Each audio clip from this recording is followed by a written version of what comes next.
Shalom, family. This is Yuda. And Marina. And we're back.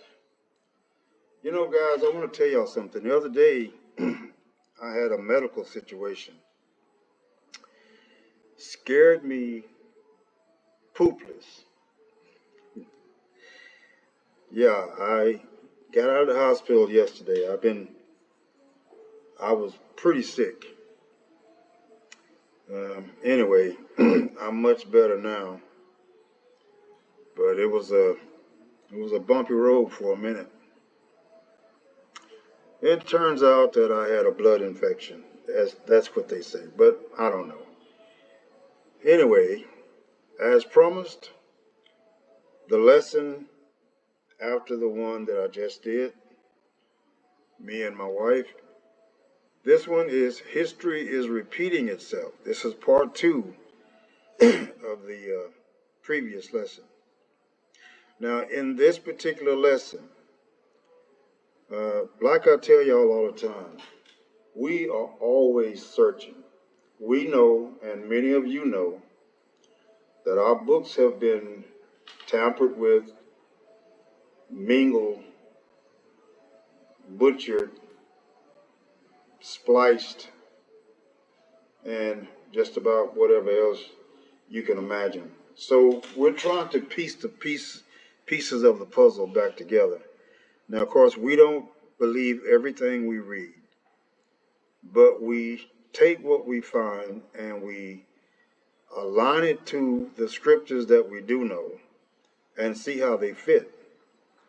Now, I'm not asking anybody to accept what we're bringing forth here tonight, but I do believe this carries a lot of weight. Some of you may or may not be aware of what we're about to bring. So either way, if you find something in here, such as resources or where we got our information, we usually search through stuff like the Judaism sacred text. Now, like I said, you can't believe everything you read. If it don't make sense, it don't make dollars. So I believe that we are versed and educated enough to tell when something don't make sense. So we're going to leave the judgment up to you guys, whether you accept it or not. No harm done to us if you don't. We're not force feeding you. We're not trying to convince you to accept anything that doesn't seem right to you. But if I didn't feel confident with what we're about to bring, trust me, I wouldn't bring it. But I think some of this stuff you need to hear. So basically what we're going to do is we're going to go through the things that we found. We're going to give you the resources as best that we can. And we're going to point out highlights that we believe was left out of our scriptures. And we know that's not impossible. We know they hide things from us. We know that most of our books are hidden, so we have to hunt down all the pieces, or at least as many pieces as we can. So here we go. Starting with. We want to also, we took it as a warning, this lesson. Mm-hmm. And so we're picking out the most important aspects of the scriptures that match up with this information that we received as a warning to give to our people. Right. So let's get rolling. Sacred text. The birth of Noah. This is the order in which this is laid out. The birth of Noah, we're going to start there. The punishment of the fallen angels. The generation of the deluge, the holy book, the inmates of the ark, the flood, Noah leaves the ark, the curse of drunkenness, Noah's descendants spread abroad. The depravity of mankind, Nimrod, and the Tower of Babel, starting with the birth of Noah. Some of it I will read, some of it my wife will read. We're going to share this load. Methuselah took a wife for his son, Lamech, and she bore him a child. The body of the babe was white as snow and red as a blooming rose, and the hair on his head and his long locks were white as wool, and his eyes like the rays of the sun. When he opened his eyes, he lit up the whole house like the sun, and the whole house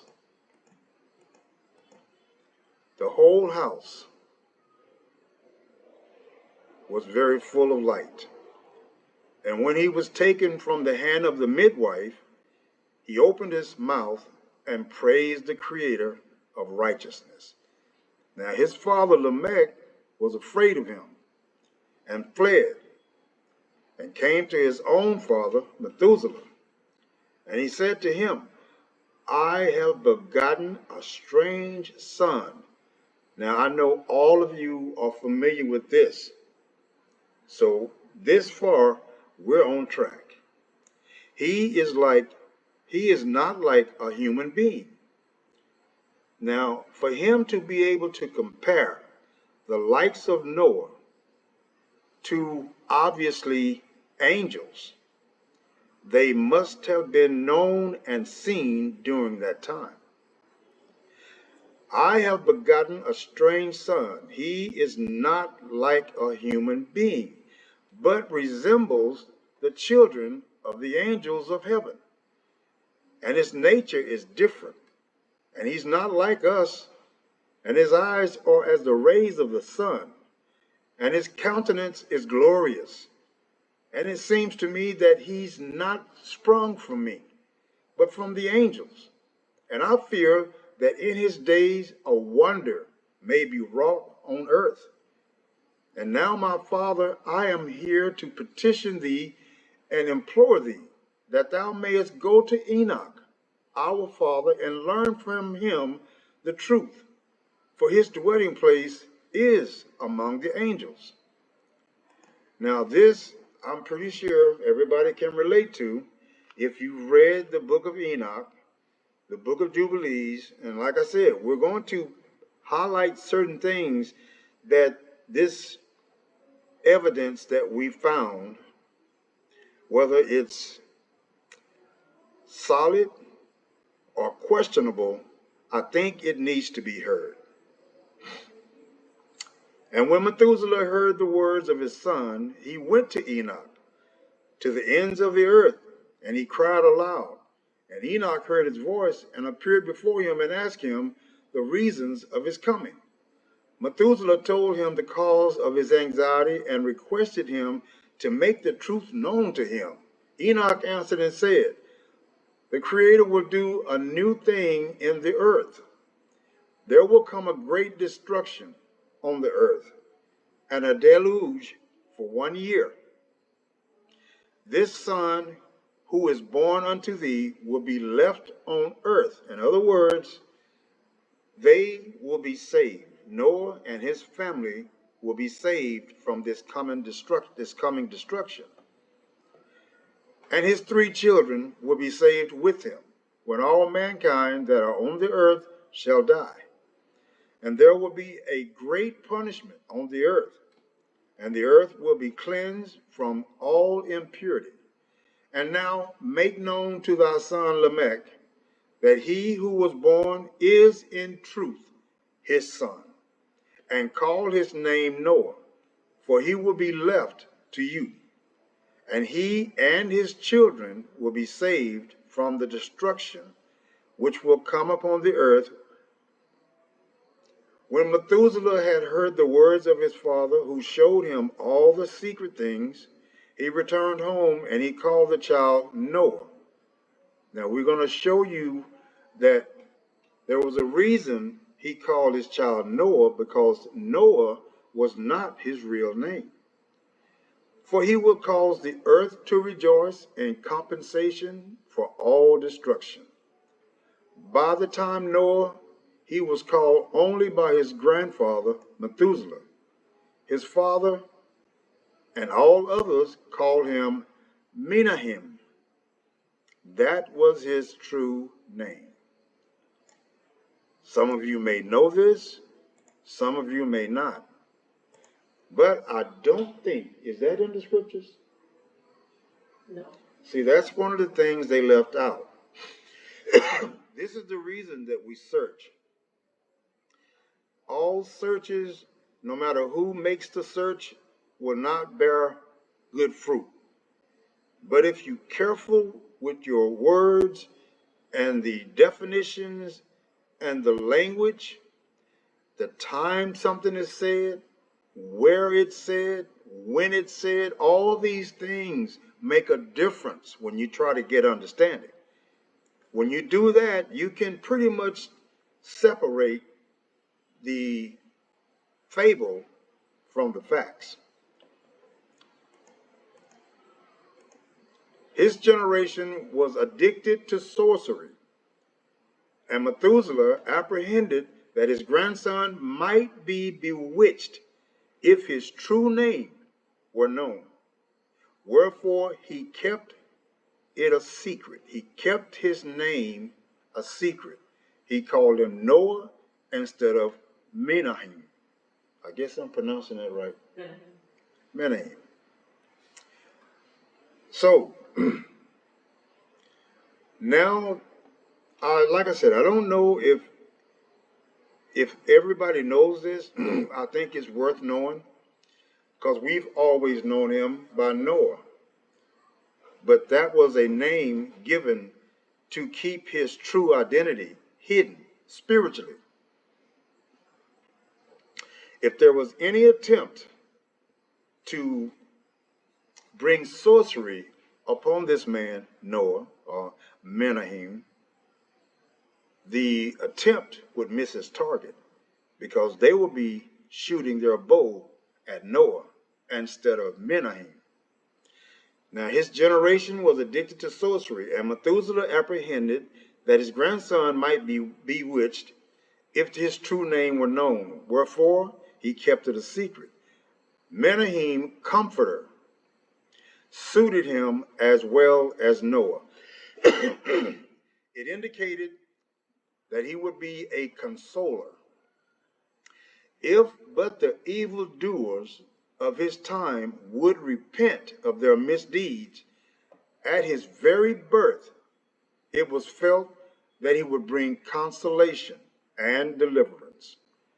When the Creator said to Adam, "Cursed is the ground for thy sake," he asked, "For how long of a time?"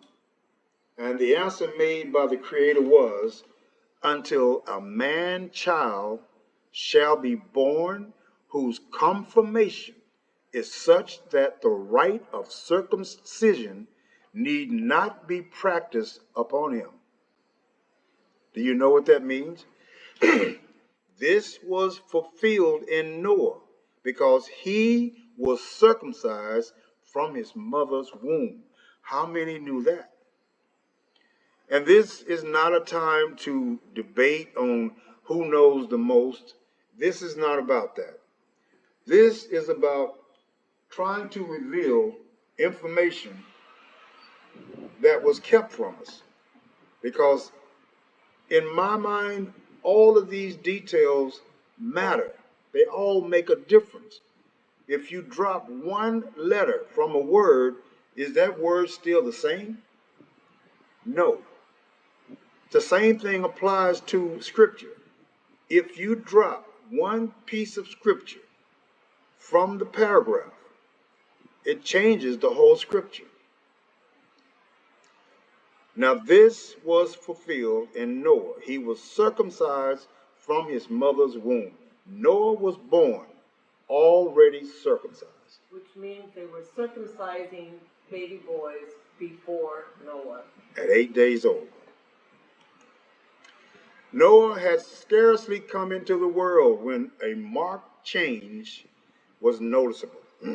Since the curse brought upon the earth by the sin of Adam, it happened that wheat being sown, yet oats would sprout and grow. This ceased with the appearance of Noah. The earth bore the products planted in it, and it was Noah who, when he was grown to manhood, invented the plow, the scythe, the hoe, and other implements for cultivating the ground. Before him, men had worked the land with their bare hands. Now, I, for one, did not know that. And like I said, some of you, or maybe all of you, may or may not have known this.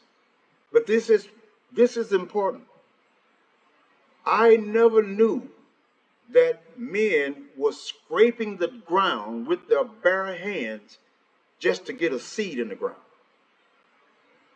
For some reason, when I read this story, I just automatically assumed that they had the hoes and the plows and the scythe and the other implements that they need to cultivate the ground. I never thought that they worked that ground with their bare hands. There was another token to indicate that the child born unto Lamech was appointed. Now, this word appointed, would you elaborate? Or did I catch you off guard? Appointed is actually something that the Creator wants done continually. It's an appointed thing to do. just like the feast days. Yes. Those feast days are appointed times. So there was another token to indicate that the child born unto Lamech was appointed for an extraordinary destiny. Yeah, this was totally planned. He planned this thing all the way out.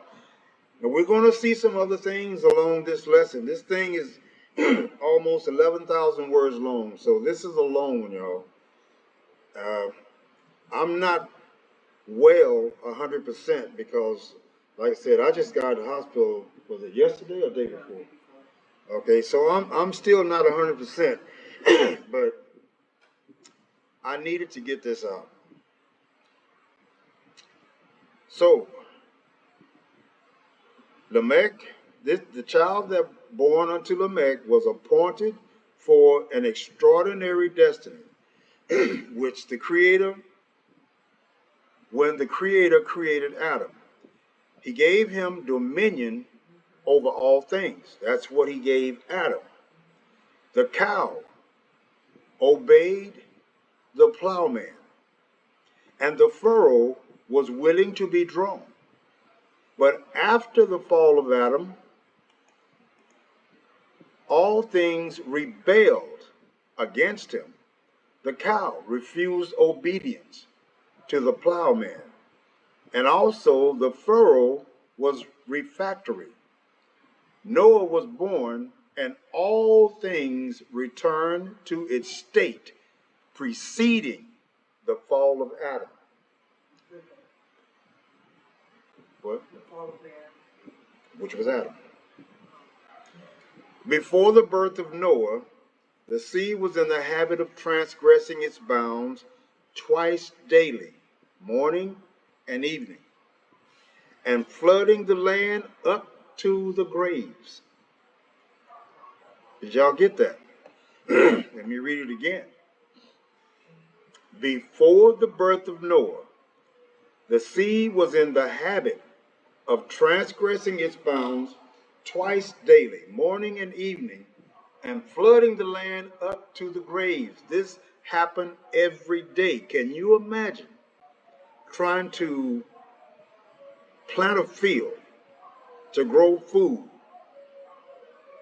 and every time you thought you was ready to take a break and wait on the produce, everything got flooded? This happened every day, morning and evening. Can you imagine how difficult it was to keep up? But after Noah's birth, it was kept within its confines. And the famine that afflicted the world in the time of Lamech, the second of the 10 great famines appointed to come upon it, ceased its ravages and at the birth of Noah. The punishment of the fallen angels. Uh,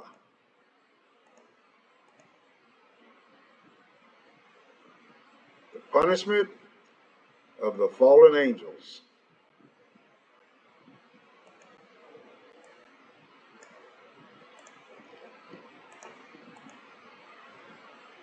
Noah, grown to manhood, Noah followed in the ways of his grandfather, Methuselah, while all other men of the time rose up against this pious king.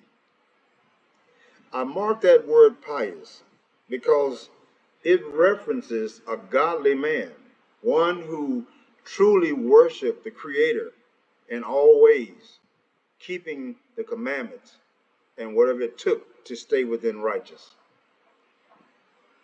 All the other men of this time rose up against this king. So far from observing his precepts, they pursued the evil inclination of their hearts and perpetrated all sorts of abominable deeds. Chiefly, the fallen angels and their giant posterity caused the depravity of mankind.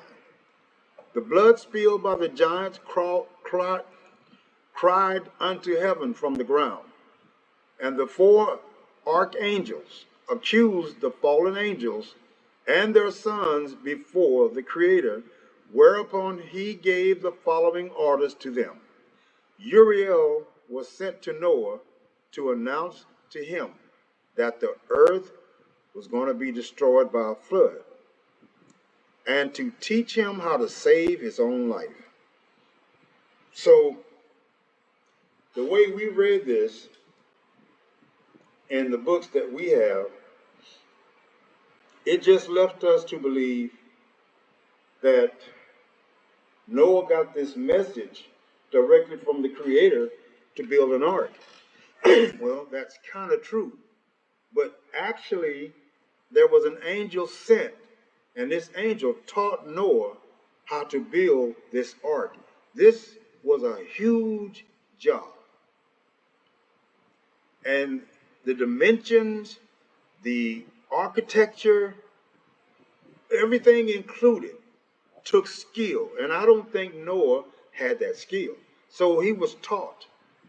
This angel taught him how to save his own life, how to build that ark. Raphael was told to put the fallen angel Azazel into chains, cast him into a pit of sharp and pointed stones in the desert Dudael. We talked about that earlier. And cover him with darkness. When I looked up Dudael, I didn't show you guys that, but the cover with darkness, it was shown from a satellite some years ago, this location. And it looks like the whole entire scope of that cauldron had been burned with fire. It was black.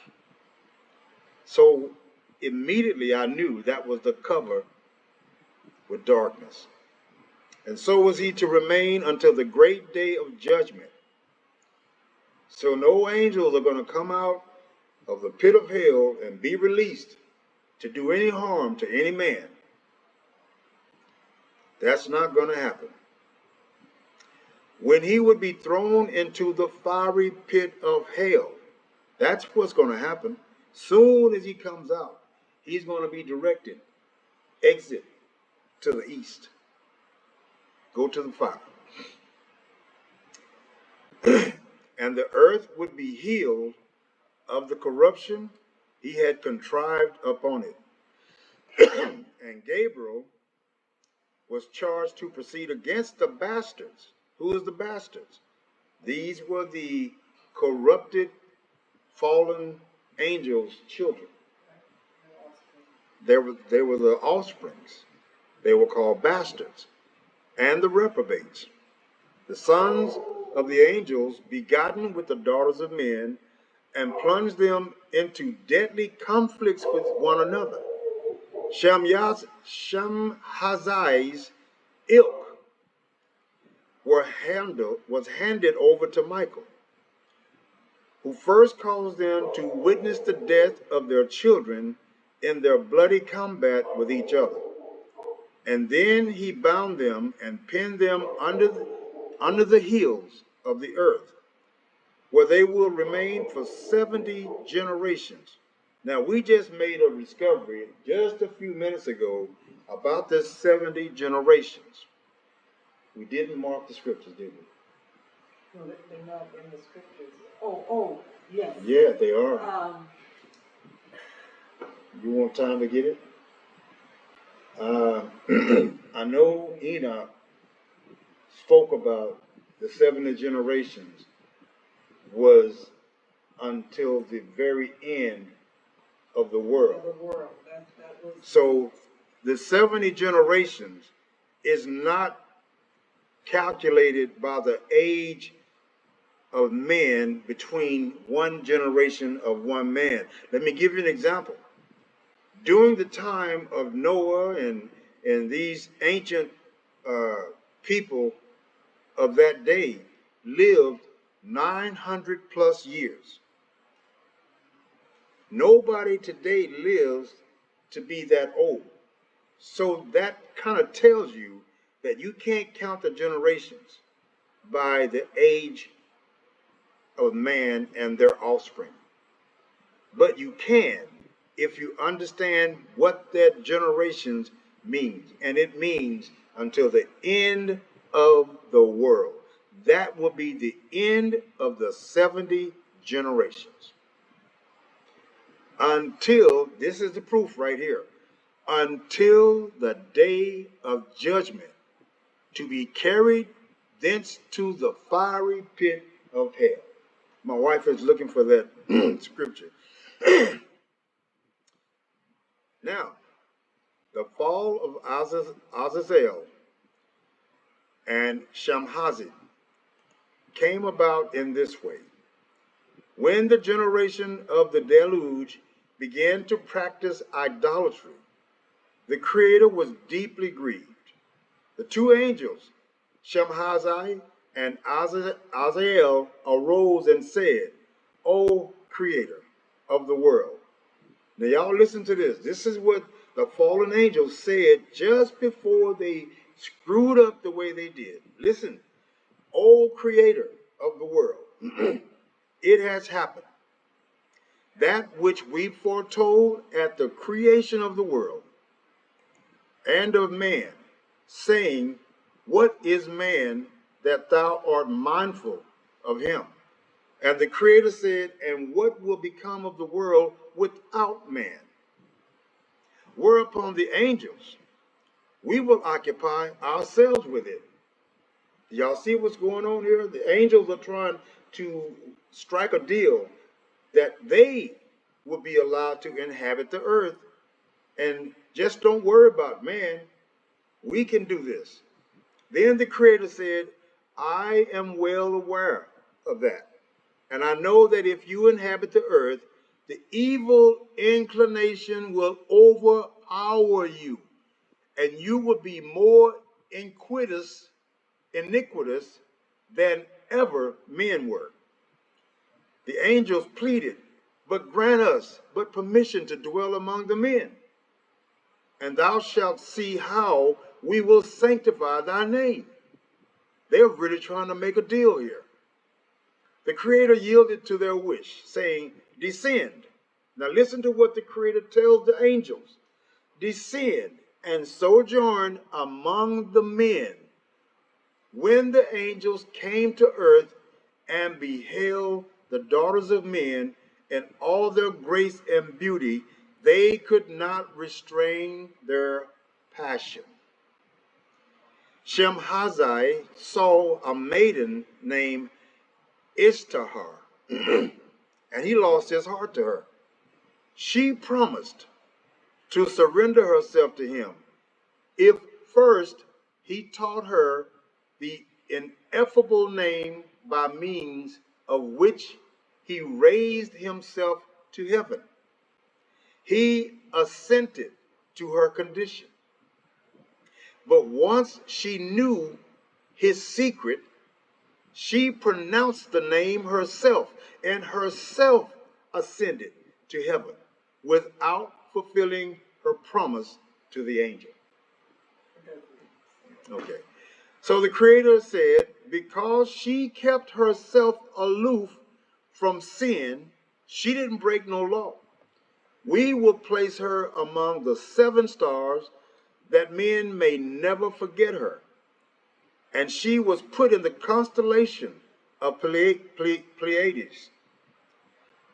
Shemhazai and Aziel, however, were not deterred from entering into alliances with the daughters of men. And to the first 2 sons were born. Azazel began to devise the finery and ornaments by means of which women allure men. Thereupon the Creator sent Metatron to tell Shemhazi that he had resolved to destroy the world and bring on the flood. The fallen angel began to weep and grieve over the fate of the world and the fate of his 2 sons. If the world went under, what would they have to eat? They who needed daily 1,000 camels. This is the food that these giants needed on a daily basis. 1,000 camels, 1,000 horses, and 1,000 steers. These 2 sons of Shemhazai, Hiwa and Haya, by name, dreamed dreams. The one saw a great stone which covered the earth, and the earth was marked all over with lines upon lines of writing. I don't know if y'all ever have seen these lines. What do they call these lines that they've been looking at from above? No, they're in the earth. They thought for a long time they thought they were landing strips, airfields. Yeah, sir. I can't think of the name. But anyway, that's what this is all about. That's where those lines came from. And listen, and the earth was marked all over with lines upon lines of writing. And you can look these lines up. I really wish, I can't think of the name of these lines, but they are there. They're still there. And men are still trying to figure out who left those lines there. It's right here. An angel came and with a knife obliterated all the lines, leaving but 4 letters upon the stone. The other son saw a large pleasure grove planted with all sorts of trees.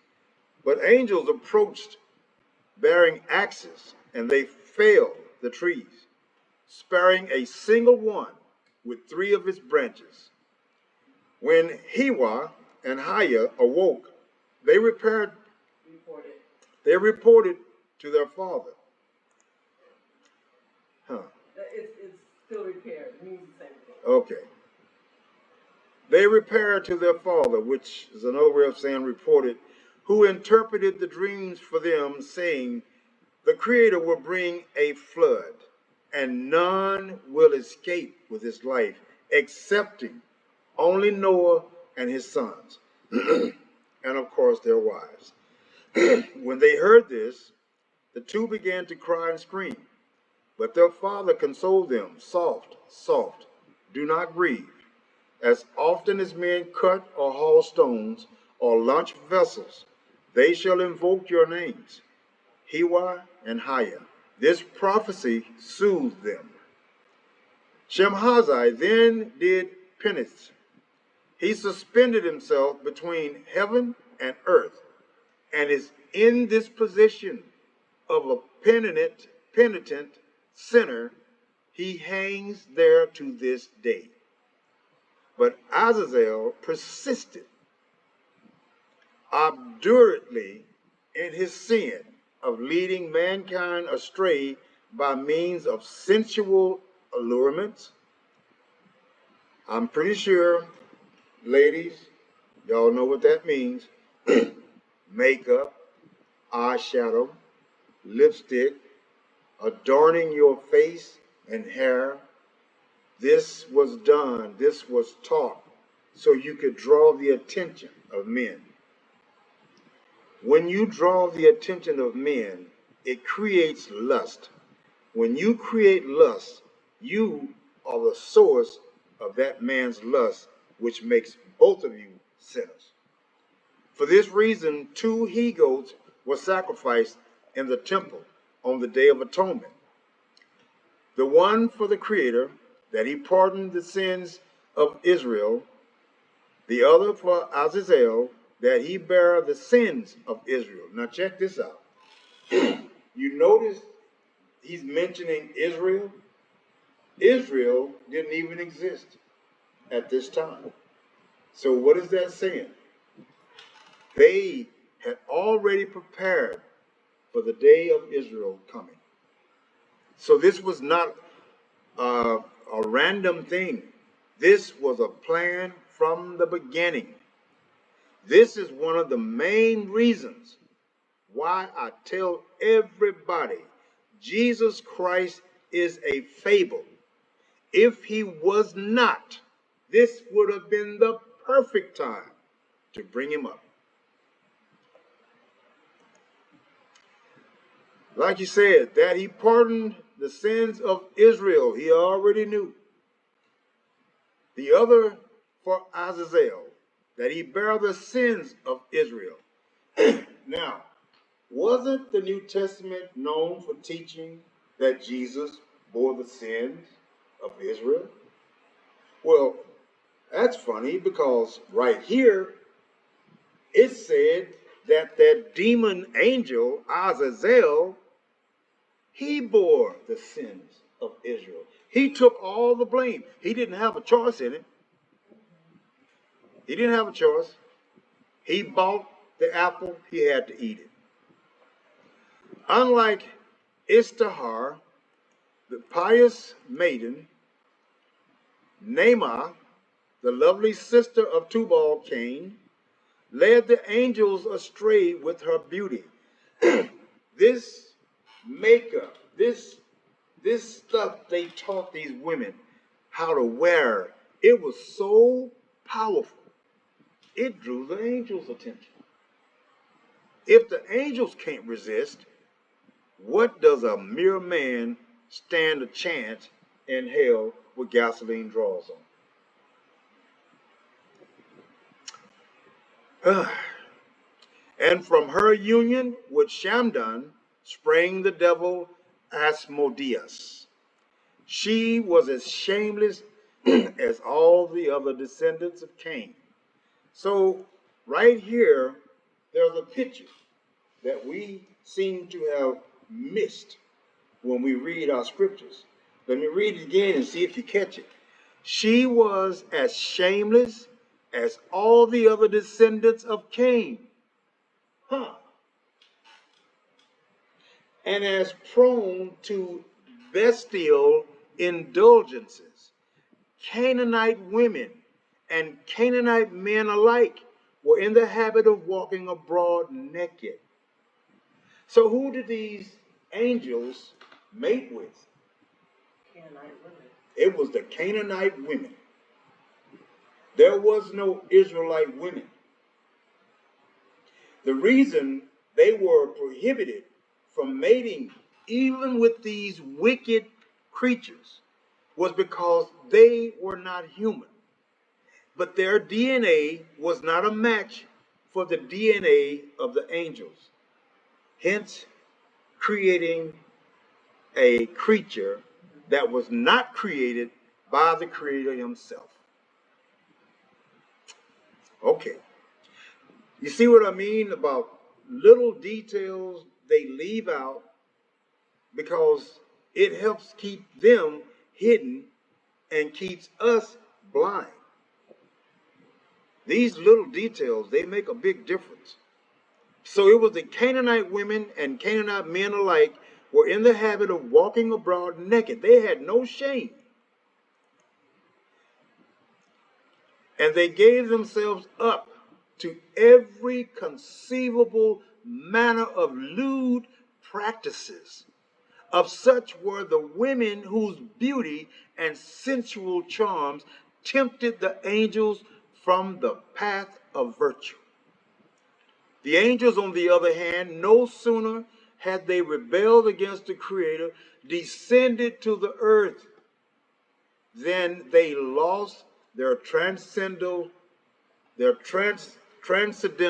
qualities and were invested with sublunary bodies, so that a union with the daughters of men became possible. They became like men, which means they would die like men. They lost whatever power they had previously just to be with this woman. Think we're not dealing with that today? I have read many stories, true stories, crime stories, where men and women both died behind an illegitimate relationship, all behind a woman. Rome fell behind a woman. Not many people know that. Yeah, the Roman Empire fell behind a woman and divorce rates. What was the divorce rates for? All the cheating. So that a union with the daughters of men became possible. The offspring of these alliances between the angels and the Canaanite women were the giants. Now we know. Now let me tell you the truth. When I first read the stories about the giants, I thought they were mating with our people. And I bet you many of you thought the same thing. But here it is, right here. The offspring of these alliances between the angels and the Canaanite women were the giants, known for their strength and their sinfulness. As their very name, the Emim, indicates they inspired fear. They have many other names. Sometimes they go by the name Rephaim, because one glance at them made one's heart grow weak, or by the name Gibborim, simply giants, because their size was so enormous that their thigh measured 18 ells, or by the name Zamzummim, because they were great masters in war, or by the name Anakim. Does that sound like Anunnaki? A lot of people don't know the Anunnaki. That was not a fable. They were real. I'm not going to get into the details on that, but it's juicy. Because they touched the sun with their neck.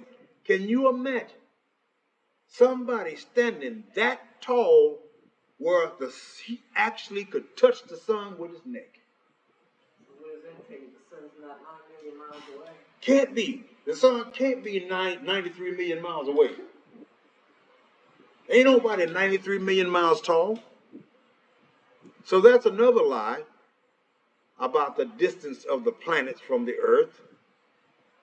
And if the sun is less than 93 million miles, which I know for a fact it is, how much closer is the moon? You know, if I could carry some extra gas in my car, I could probably drive to the moon in about 2 or 3 days, about from here to California. Actually, it take about 2 weeks driving from here. We're in Africa. I forgot. Anyway, Because they were great masters in war, or by the name Anakim, I know y'all probably heard about Enki, Enlil, and Anak. Oh, yeah, they were real. Or by the name Avim, because like the snake, they could judge of the qualities of the soil. Or finally, by the name Nephilim, because bringing the word to its fall, bringing the world to its fall, they themselves failed. Now, me and my wife, after I put this together, we went over this, and she had a lot to say then. She's kind of quiet now. I don't know what's going on with that. But she was bringing a lot of good points. And I don't know if she's a in the audience or with me right now. No, I mentioned that, how can the sun be 93 million miles away? Okay, all right, I'll give you that one. Because they themselves failed. The generation of the deluge. While the descendants of Cain resembled their father in his sinfulness and depravity, the descendants of Seth led a pious, well-regulated life. And the difference between the conduct of the two stocks was reflected in their habitations. The family of Seth was settled upon the mountains in the vicinity of paradise, while the family of Cain resided in the field of Damascus, the spot whereon Abel was slain by Cain. What a coincidence. Not. Unfortunately, at the time of Methuselah, following the death of Adam, the family of Seth became corrupted after the manner of the Canaanites.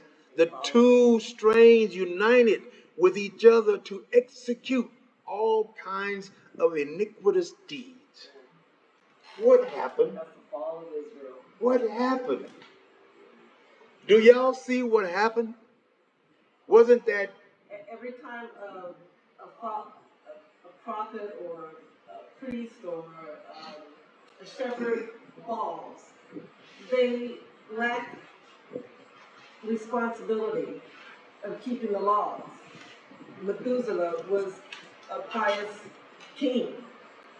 They did what he told them to do. And after he died, everything went haywire. Yeah, well, when like Noah told his sons, do not eat the blood. And as soon as Noah died, they went straight to eating blood. Yeah. But what I really want y'all to see is Seth was from the good line. Mm-hmm. Seth was the line leading to us. Mm-hmm. But look what happened. They became corrupted after the manner of the Canaanites. So who influenced them to create this iniquitous act if it wasn't the Canaanites? The two strains, listen, the two strains united with each other to execute all kinds of iniquitous deeds. The results of the marriages between them were the Nephilim, whose sins brought the deluge upon the world. In their arrogance, they claimed the same pedigree as the posterity of Seth. Crap.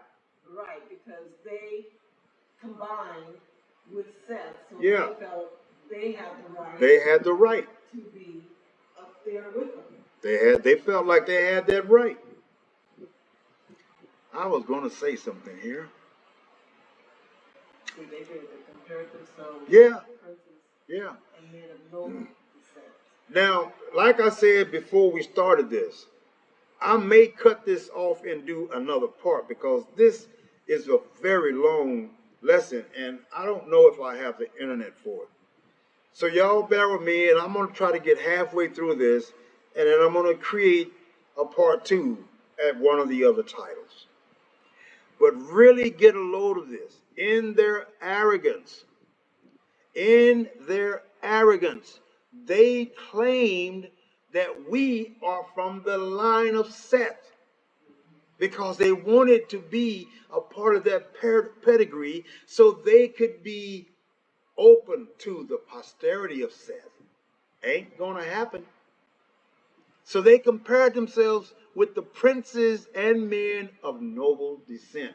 That's happening today. They are still doing that. Listen, let me tell you something. These Nephilim spirits, the only thing that just got destroyed was their bodies. Their spirits are still at work. They, back then, the problem with this union between the angels and the women on earth was the splicing or mixing of the DNA. You don't think they're doing that now? What do you think that jab was all about? That VIICAINNE?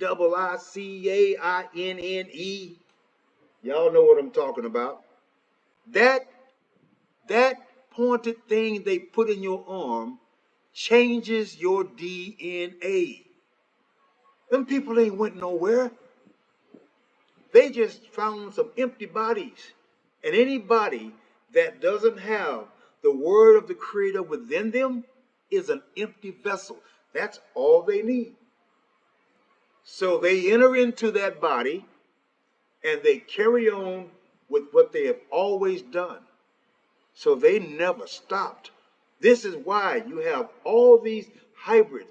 Are not today men changing their gender to male from female, transgender?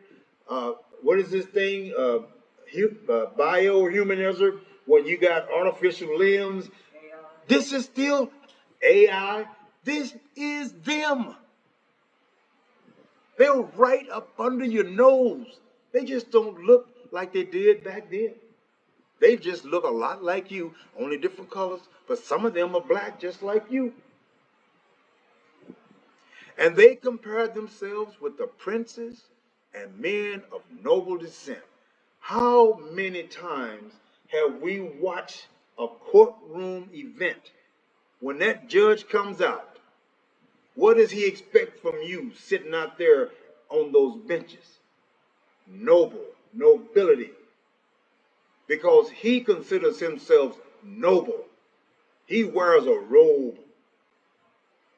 The only people that wore robes in that category back in that day were priests.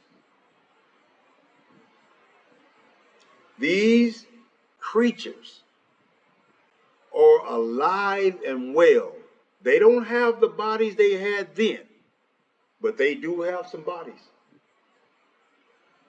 So you look at this stuff that's happening right today that we find just purely amazing, that they are doing this stuff, playing with life and experimenting with different creatures, splicing a snake's DNA with a roach just to see what comes out on the other end. They are doing this.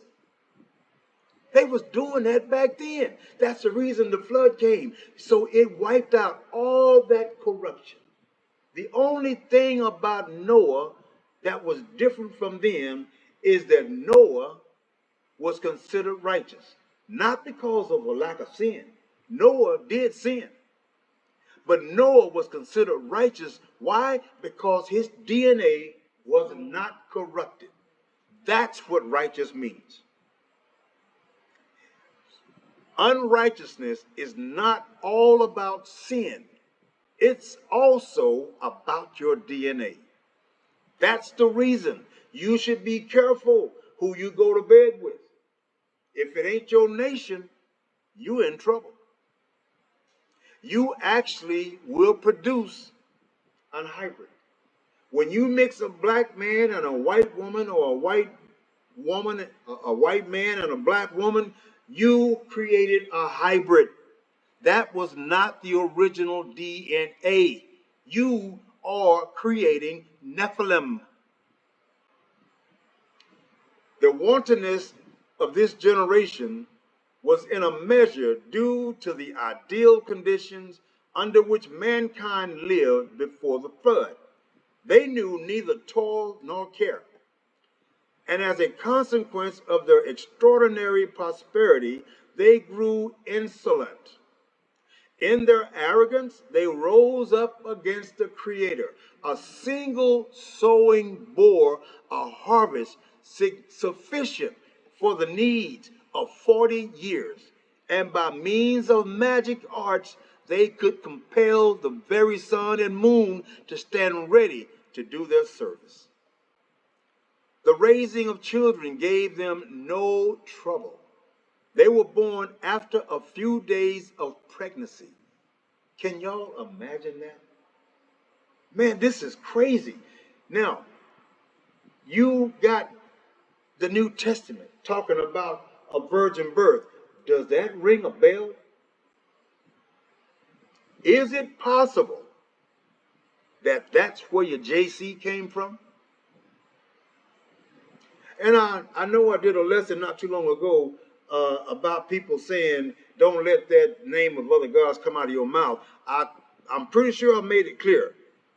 It's okay to say Jesus or any other false god as long as you're not lifting and raising praise to him. You can condemn them, you can put them down, anything but praise him. That's what he meant. So let's get some more of this. They were born after just a few days of pregnancy. And immediately after birth, they could walk and talk. Oh man, y'all ain't hearing me. Y'all ain't hearing me. Wake up, Israel. Those things, those creatures, they live next door to you. It's happening now. They've got video of newborn babies actually lifting up their bodies. Yes. And sitting up and holding their heads. Looking around the room like they've been here for weeks. What's over there? What's that? Mama, is that my daddy right there? These babies are coming out. And this is, I'm talking about now. Newborn babies coming out of the womb, sitting up on their own, holding their own head up, looking around like, what's all this? Are y'all hearing me? This is the reason I am doing this particular, I don't know if I should call it a lesson or a wake-up call, but history is repeating itself. What they lost from the ancient days have been reestablished and are being practiced at this very moment. There are many bases, military bases. I have a good friend in Albuquerque, New Mexico. I think he's retired either last year or this year. He told me, I'm not giving a name, but he told me, man, you won't believe what they are doing on this base. I'm like, things like what? The kind of things they create here. It would scare the living daylights out of you. They are creating them in a lot of these underground and military bases. That's where your tax dollars going. They were born after a few days pregnancy, and immediately after birth, they could walk and talk. They themselves aided the mother in severing the navel string. Huh? See, this is what I'm telling you. These books that they took out of our book, we are slowly getting back the pieces. But until you learn to search, But before you start searching, you need to be grounded in the truth so that you will understand when you see the lie and you see the truth. I myself, I know I'm reading fact. Now, many of you don't have to agree with me. This is not that kind of lesson where I'm gonna tell you, you should listen to what I'm telling you. You don't have to listen to me. You should do what I did. Dig, because that's what we do.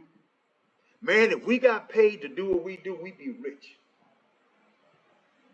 And we ain't never asked nobody since the day I started doing these lessons.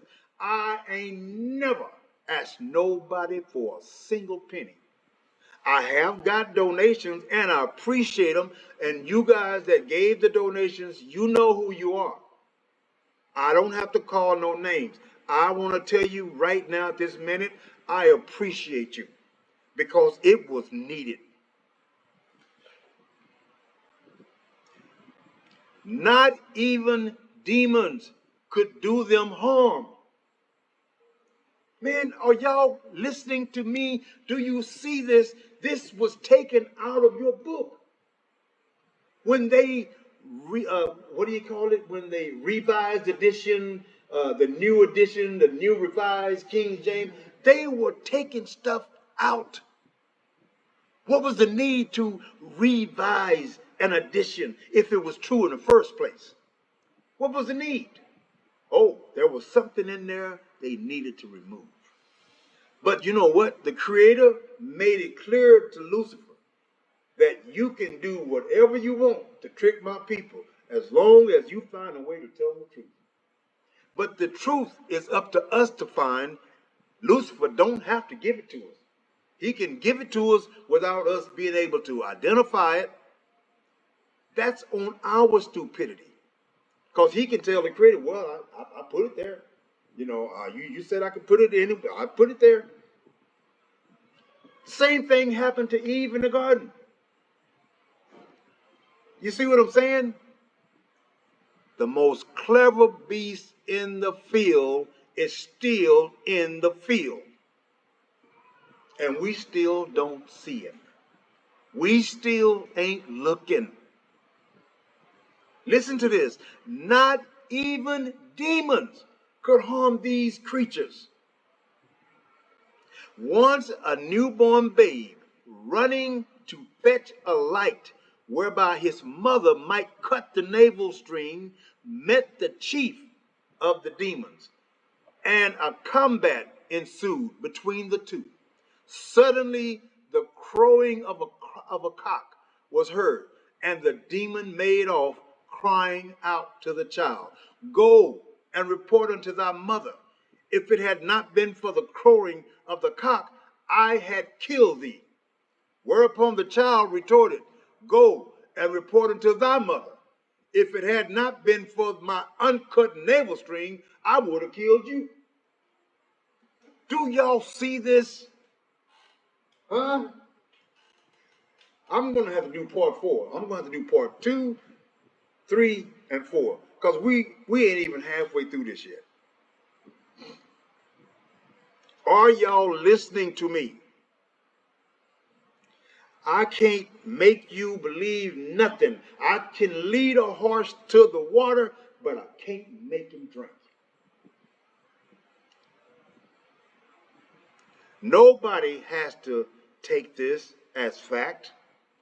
But if you walk down the trail that we did, if you watch these words and compare these scenes and the ancient days all in one big ball, guess what?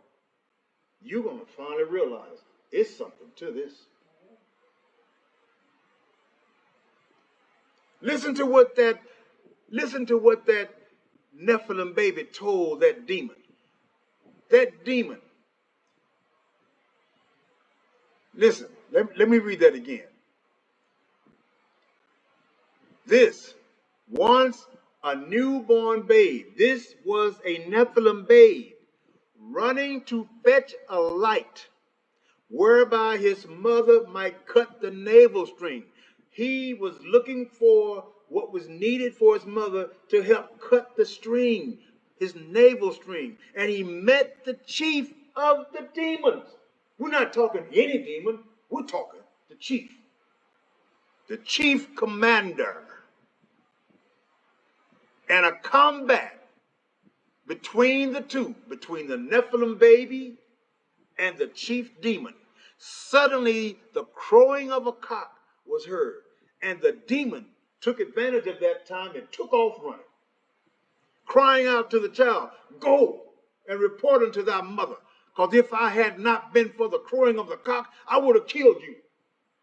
The baby said, "Ho," whereupon the child said, "You go and report to your mom. If it had not been for my uncut navel string, I would have killed you." Can y'all picture this? Man.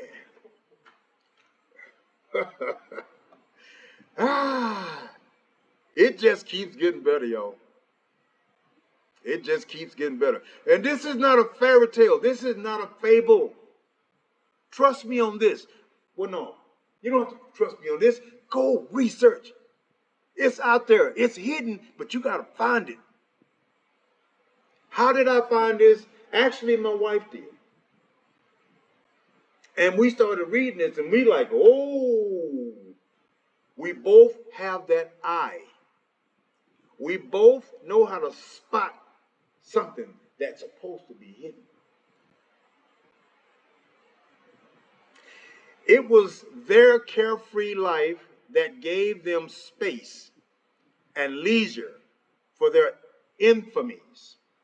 For a time, the Creator, in his long-suffering kindness, passed by the iniquities of men, but his forbearance ceased when once they began to lead unchaste lives. For the Creator is patient with all sins, save only an immoral life. The other sin that hastened the end of the iniquitous generation was their rapacity.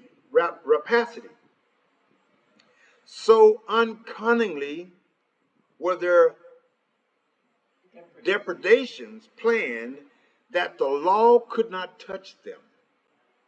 If a countryman brought a basket of vegetables to the market, they would edge up to it one after the other and abstract a bit, each in itself of petty value. But in a little while, the dealer would have none left to sell. This brought me, that information there brought me to the documentaries we were watching on the dangerous roads. And these fishermen went out, here in Africa somewhere, went out to go get fish. And they finally got their load.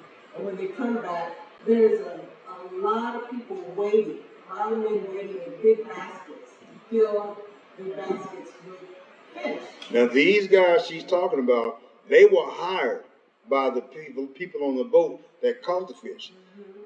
There's a lot of scragglers. Yes, thieves. Go ahead and tell them about the scragglers. And while they're getting their fish, because the boat's still in the water, the waves are still rocking. And the boat's rocking.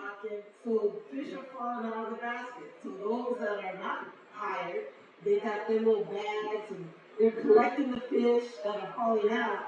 And they probably tell you what they're doing. Oh, they did. Yeah. Some of them said, "I'm a thief. I steal fish." They know me. Yeah. He said it out loud, and they heard him, and they kept passing out the baskets. He said, "Yeah, I do this for a living." Right. So I could see that a little bit taken out, a little bit here and there, and then finally have nothing to sell because it's all been stolen. Even after the Creator had resolved upon the destruction of the sinners, he still permitted his mercy to prevail, in that he sent Noah unto them. Y'all listen closely. He sent Noah unto them, who exhorted them for 120 years to amend their ways. That's what he was appointed for. That was that appointed time for Noah. That's what happened at his birth. He was given that appointed time to do this right here. And a lot of people, I used to be one of them, when I read this story about Noah, I just thought that while he was building this ark, he spent that 120 years preaching. In a way, he did, because he continually told them to repent, that the flood is coming. But what they didn't realize was they had 120 years to get it together. And they missed the whole 120. Then, when the rain started, what did one of those giants say? My feet's big enough where I can plug up the hole. But what they didn't count on is that was not your regular water. That water had a chemical in it, and it was boiling hot. So you put your foot on that hole if you want to. When you pull it up, you won't have no flesh. That hot water would have boiled all the skin off that booger. Yeah, that's going to be in part 4. So, y'all, I decided we're already 1 hour and 11 minutes and 35 seconds into this. I'm going to stop it here because it'll take forever to upload this. So I'm going to finish this part. I'm going to go down to the next title, and I'm going to make that part 3. So let me finish. Even after the Creator had resolved upon the destruction of the sinners, he still permitted his mercy to prevail, in that he sent Noah unto them, who exhorted them for 120 years to amend their ways, always holding the flood over them as a threat. As for them, they but derided him. When they saw him occupying himself with the building of the ark, they asked, wherefore this ark? That is going to be the end. And this is going to be part 3.